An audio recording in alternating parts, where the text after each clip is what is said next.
Hey everyone, welcome back to my channel. Today I'm back with a brand new speed build, this time doing a kind of medium-sized suburban home.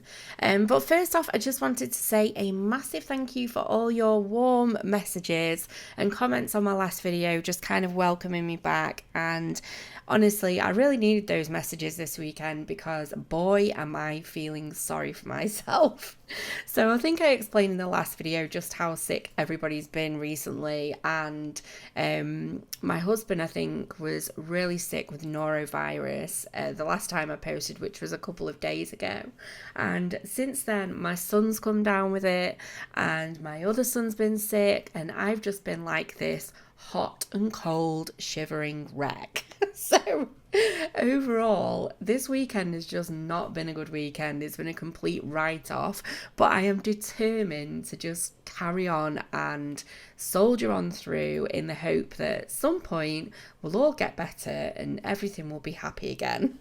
So with all that in mind, just bear with me if my voice goes slightly croaky. It's like 10 past 10 at night now, but I do have a drink with me. I'm going to have regular sips and hopefully we can get through this. But one of the things that I really love about taking a break from The Sims is that when I do come back, I kind of feel like my creative juices are really flowing. I really love that feeling that when I come to build, it feels so easy to me and just so natural. There's nothing forced about it. I think if you ever get to the point, even if you're just doing like a build for yourself and maybe you don't normally build, if you ever get to that point where you feel like you're forcing yourself to finish it, just stop.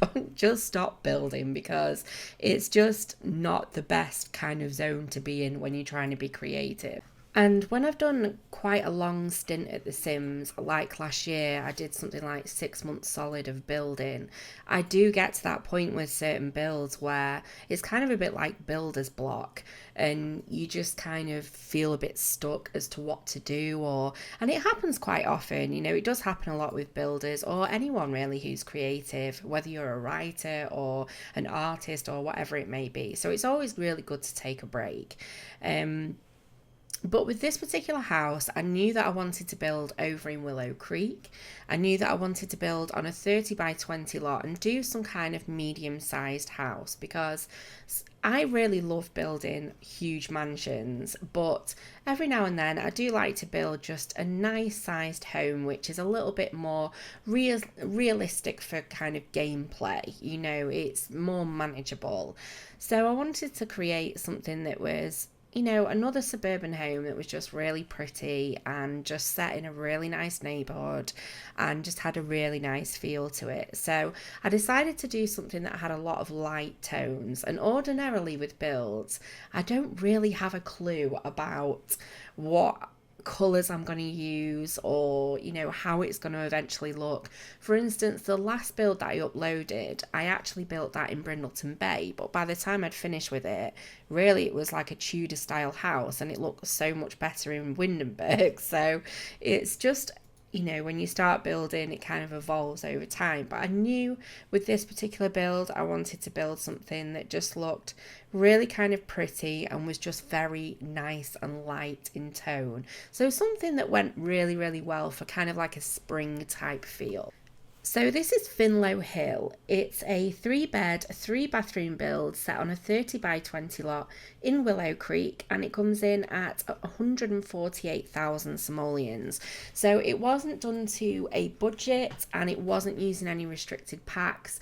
Again, part of my process of just kind of settling back into The Sims is just being able to use everything that I can to create whatever it is that I like, because it just, I don't like to restrict myself at the beginning. I just like to see what I can come up with and just have a lot of fun with everything that I've got available.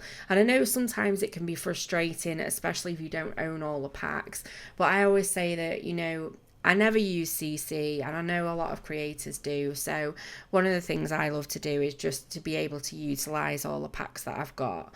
But that's not to say that I won't be doing builds in the future that are restricted packs. I always throw them in somewhere along the line. It's just nice to kind of ease myself in a little bit.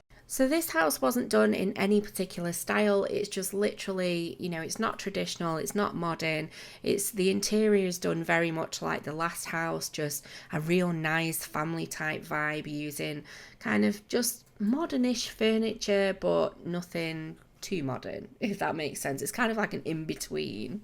Now, sometimes I get asked in the comments, and I've been asked this quite a lot by other simmers as well, how I come up with the names for my houses. And sometimes, I think more so at the beginning, I just literally make them up on the spot because it's easy to do. It's easy to think of a name or think of a road or something like that at the beginning. But as you, end up doing multiple speed builds, you have to try and think of different names. So one of the things that I actually do is I name a lot of my houses from a town close to where I used to live. And Finlow Hill is actually the name of a horse riding stables I used to go to when I was a little girl.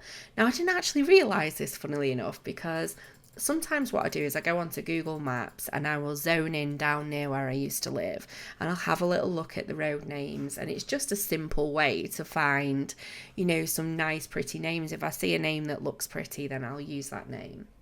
It has actually got me in trouble in the past because sometimes when I thought I've, found an original name, it's ended up being related to some sort of famous house, and people will, have expected something completely different. And then I'm very kind of coy and apologetic. I think an example of that was Cherry Tree Lane. I had no idea that was in Mary Poppins. I know that's terrible of me, especially considering I'm English. And the other one was Winchester House. So both of those, I thought, Cherry Tree Lane, I thought, oh, that's so pretty. And I literally thought I'd made that up. How wrong was I? And Winchester House, never even heard of it before. I don't even know how I came across that, because it is kind of like, I don't know, maybe I've saw it somewhere. But yeah, so that can kind of get me in trouble. But most of the time, I generally look at the map and I try and look for pretty names. So yeah, Finlow Hill, I kind of was looking around on the map earlier and I saw Finlow Hill and I thought, oh, that's really pretty. And then I thought, hang on a minute, that sounds really familiar. And then I remembered when I was little, I used to do a couple of horse riding lessons on a Saturday, and the stables I used to ride at were Finlow Hill. So yeah, that's the name behind this particular house, which has absolutely no correlation with a riding stables. So I'm just working on finishing the exterior at the moment, and obviously being a 30 by 20 lot, there's not a great deal of space on the outside. The front was very kind of not a lot going on. I think I put a little bench out at the front and just a little bit of landscaping, and around the back I kind of sectioned it off where we had this little garden area. Initially I did have a set of swings there, which you could always put a set of swings there if you wanted to yourself, but I put a little seating area with some planters and a barbecue, and I always like to put some sort of activities and skill building items outside, because I always think without them there's really no need for your Sims to kind of go outside, so they're not going to use that space. So I always end up putting something in the garden. But I'm just moving on to the interior now, and I'm working on the kitchen. And all I knew for this kitchen was that I was determined to use this particular counter and everything else was going to revolve around it. Because sometimes there are certain items in certain colour swatches and I think I'd really like to use that, and every time I go to use it I'll end up swapping it for something completely different, and then I get frustrated. So this time I was determined. I was like, I want to use this counter and I'm going to make the whole room kind of evolve around it. So that's exactly what I did. And I also discovered a new flooring, which I've never seen before. I actually think it was from the Get Famous pack, but it was I think it was marble, possibly marble flooring, but it's not the plain marble. It's this kind of square patterned flooring. Never seen it before anyway. So when I came across that, I was like, yes, that fits in nicely. And as you can see, I always really like to colour coordinate a lot. There is a lot of matchy interiors in, my builds. That's just the way that I am. I know not everybody's like that, but it's just the way I like to design things. And, it's my style. But I did discover that brand new free item, which was the little kind of orange tree, and it was so cute. We've literally just had a free Sims update, which, you know, it's always good to get free items. I was going to go ahead and use the table and chairs as well, because it literally came out as I was building this build. But I ended up using a different one in the end. But that orange tree is so cute, so I obviously ended up using that.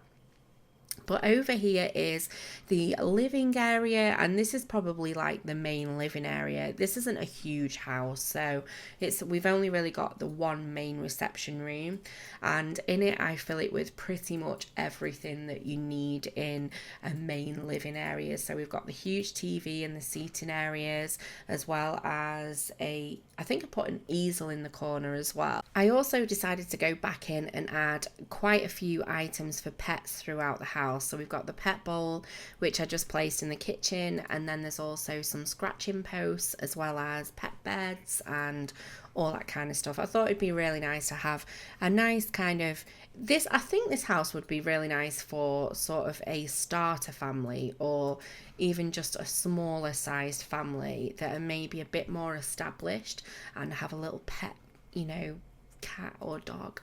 I mean, I think if you were going to use it as a starter family home, you would have to download it as unfurnished, or possibly have already had some sort of starter home, because 148,000 simoleons still is going to take a fair bit of work to get. So it's not going to be a move straight in kind of family home, but yeah, it's a good size anyway, and I think it's a nice size to be able to play into. So I was a little unsure as to what I wanted to do with this particular room and this space, because I knew that I wanted to put a dining table there, but I wasn't entirely sure if I was going to section half of it off and do something else with the other half. So I played around a lot with this room and changed up a lot of the items and where they were placed, and eventually decided to just place the dining table straight in the middle. But it does actually go out. It has like the patio doors out onto the backyard as well, so I didn't really want the table too close to the doors, but I kind of played around for a while and eventually it sort of worked out. But there is a downstairs bathroom just to the left there. I didn't include it in the footage because this was the bigger bathroom upstairs, so I decided to include the footage for this one instead.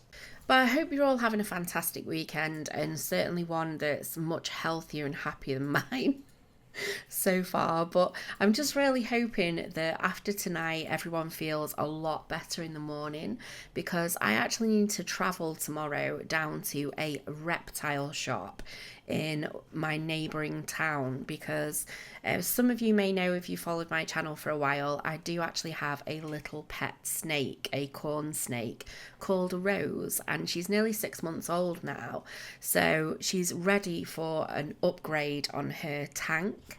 And she's in like a small tank at the moment, because obviously she was just a tiny hatchling when we got her, but I feel like she's ready now, and she is the nicest snake. I mean, I am not a snake expert. I've never owned a snake in my life. I know they're not everybody's cups of tea either. I know there's a lot of people out there that are just like, oh, snakes. But for a snake, she is the sweetest little thing. I've not once heard her hiss. And corn snakes can also rattle their tails as well when they get stressed or they feel threatened or anything like that, and I've never seen her do that either. She's just literally the sweetest little thing, and my daughter loves her to pieces. So she's getting fairly big, and she's moved on up in sizes for what food she's eating. I won't go into that because that is pretty gross. But she's definitely ready for a good sized tank, and because she's quite confident as well and she's always out exploring, I feel like she could do with a real good big tank to explore. So I'm going to fill it with lots of hides and sort of tree branches and make it like a little mini jungle for her, and I'm so excited to do it. So tomorrow the plan is to go to my neighbouring town and find her a new tank and get some decorations and bits and bobs for the inside. So hopefully me and my daughter will be able to nip out tomorrow and go and do it. So I'm actually going to finish this voiceover, I think, and go to bed and just try and have a good night's sleep. And then fingers crossed, everyone will be feeling so much better in the morning. But to be fair, I am not the only, it makes it sound like, it's just us that are really ill. But I actually put it up on Facebook this morning, just had, your little Facebook ranty moan about being ill. And there's so many people from my children's school whose kids have got it. It's just one of those bugs that's just going around everywhere. So we've just said to the kids, you need to constantly be washing your hands. We're bleaching toilets, sinks, taps, door handles. It's ridiculous. So it's just one of them things. But hopefully with a bit more time, everyone will be right as rain. But just coming back to the build, I am finishing off one of the 3 bedrooms. So we've got a master bedroom in this house, which is all kind of nice and neutral. And then this is like a little boys' room, or it can be a girls' room. It's entirely up to you. And we've also got a twin kind of girly type room as well, which is probably for kind of older sort of teens. So I always like to put rooms like bedrooms for different age groups, because obviously if you're going to have a family as a Sims family, they're going to go through being a toddler and being a baby and a teen and all that kind of stuff. So I always like to give people the option when they download the houses, but ultimately you're going to change it up anyway to suit your Sims family. So this is just how I decided to lay the house out, really. But I quite like the colour scheme of this particular room. I really like the colour scheme of all of them, to be honest, because like I say, when I take a break and I come back, I always feel a lot more confident with the decisions that I make when it comes to kind of decorating and things like that. It's like having a fresh canvas and just being able to do whatever you want on it. And yeah, but I quite like the colours in this room, because I don't think these particular colours are ones that I do very often. And that's like a pink and a greyish tone. I thought it was a little bit different, but as you can see, matchy. I found a teddy bear that was grey and pink, so in that went as well. But I liked it. It was a nice kind of sized room, and it made for a really nice twin room as well. So I think overall this family home is kind of a nice sweet one. It's definitely not done to a budget though, this is kind of a bit more of an established sort of home, but it was a nice size overall, which would be good for playing in. But it's also worth mentioning as well that you can always download this house unfurnished if you want to do the interior yourself. And also if you wanted to save money, you still like the design of the house, but it was just way out of budget, you can always download it unfurnished and see how much it costs from there. That's a good idea, maybe. But I really hope you've enjoyed this video. If you have, please give me a big thumbs up. And if you're not subscribed, it would be awesome to have you on board. This house will be available to download as well from the Sims 4 gallery under Origin ID Simkim Builds. So I hope you all have a fan-dabby-dozy rest of the weekend and a brilliant week. And I'll see you next time. Take care. Bye.